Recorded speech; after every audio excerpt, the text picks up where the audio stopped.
ஹாய்ங்க. இன்றைக்கி இந்த வீடியோ ஒரு டவுட்டோடு தான் ஆரம்பிக்கிறேன். இது பாருங்களே, இது என்ன செடின்னு என்னால் கணிக்கவே முடியலைங்க. இது எங்கள் அண்ணன் கொஞ்சம் விதையெல்லாம் ஒரு தடவை கொடுத்துருந்தாங்க. அதில் ஒரு கத்திரிக்காய் நல்லா காஞ்ச காய் இருந்தது. அதை எடுத்து பார்த்தா உள்ளே ஃபுல்லாக உளுத்து போய் கிடந்தது. சரி, இருக்கிறத ஃபுல்லாக போடுவோம், வர்றது வரட்டும்னு சொல்லிட்டு போட்டு விட்ருந்தேன்.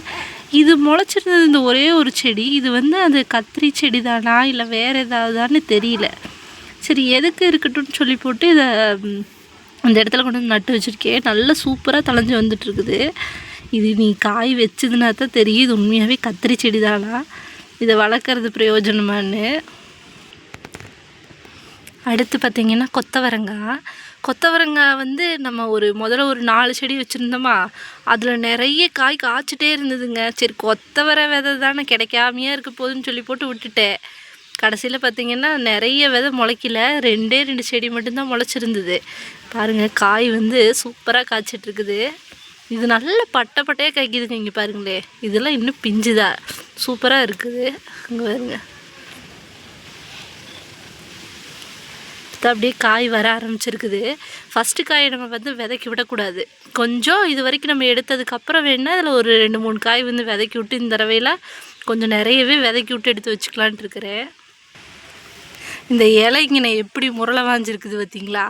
இலையை பார்க்குறதுக்கு ஏதோ பூ மாதிரியே இருக்குது. மேலையெல்லாம் பார்த்திங்கன்னா சூப்பராக வந்திருக்குது. இந்த 2 இலை மட்டும் பார்க்குறதுக்கு ஒரு பூ மாதிரியே வந்திருக்குது, முரளை வாஞ்சு. அடுத்தது பாருங்களே, ஸோ அப்படியே ஜம்முன்னு சொரக்கொடி படர்ந்து போயிட்டுருக்குது. பாருங்க எவ்வளோ சூப்பராக படர்ந்து போகுதுன்னு. செடியெல்லாம் இந்த நோய் தாக்கம் வராத வரைக்கும் பார்க்க அவ்வளோ அழகாக இருக்குது.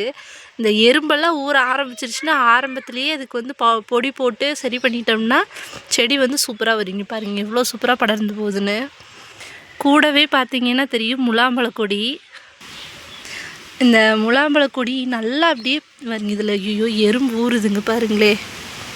இதுக்கு இப்போவே பொடியை போட்டுறணும். மேலே இப்படி இருந்தப்போ பார்க்க தெரியல.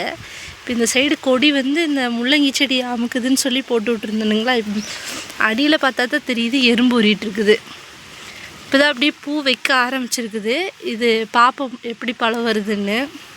அடுத்து பார்த்திங்கன்னா முள்ளங்கி. அடுத்தது முள்ளங்கி பார்த்திங்கன்னா இங்கே பாருங்கள், அப்படியே சூப்பராக தலை வந்துட்டுருக்குது. இதுலேயும் இன்னும் சீக்கிரமே இதில் காய் வைக்க ஆரம்பிச்சிரும்.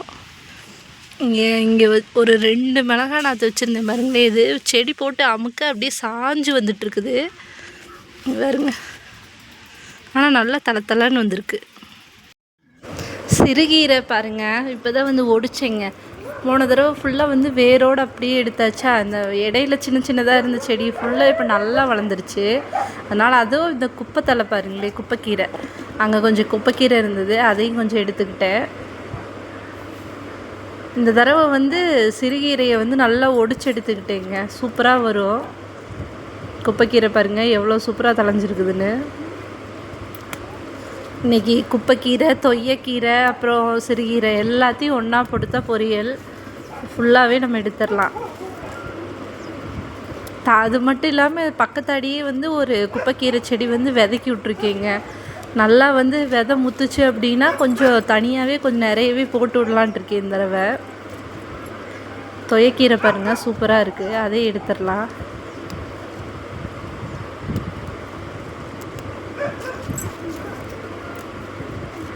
இந்த குப்பைக்கீரை, தொய்யக்கீரையெல்லாம் நீங்கள் இந்த மாதிரி கொஞ்சம் கொஞ்சமாக வர அப்படியே கிள்ளி எடுத்துகிட்டே இருந்தோம்னாலே நல்லா தளைஞ்சு வந்துக்கிட்டே தான் இருக்கும்.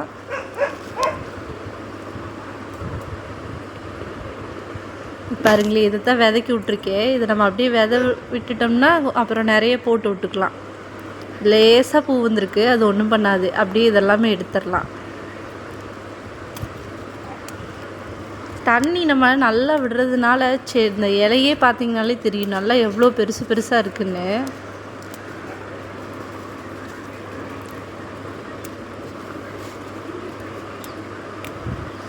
இதெல்லாம் சும்மா அப்படியே அந்த தானாக விழுந்து முளைச்சது தாங்க. இந்த நம்ம காட்டிலேருந்து அந்த எரு இதெல்லாம் எடுத்து கொண்டு போட்டோம் பார்த்திங்களா, அதுலேருந்து அப்படியே முளைச்சி வந்த செடி தான் இது எல்லாமேன்னு.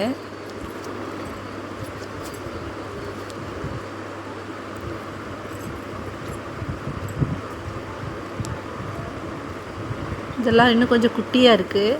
இதெல்லாம் அடுத்தடுத்து எடுத்துகிட்டே தான் இருக்கலாம். அடுத்து ரத்த சிவப்பு கீரைங்க, அதையுமே எடுத்துடலாம்.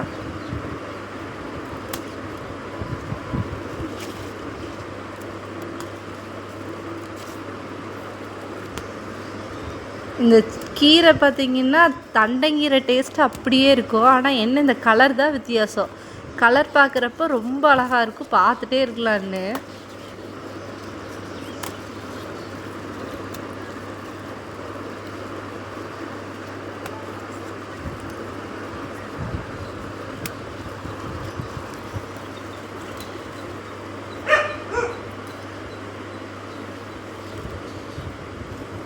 இன்றைக்கி கீரை அறுவடை முடிஞ்சுங்க. இன்றைக்கி அவ்வளோதான் வீடியோ. உங்களுக்கு பிடிச்சிருக்குன்னா நம்ம வீடியோவுக்கு வந்து சப்போர்ட் பண்ணுங்கள், தொடர்ந்து பாருங்கள்.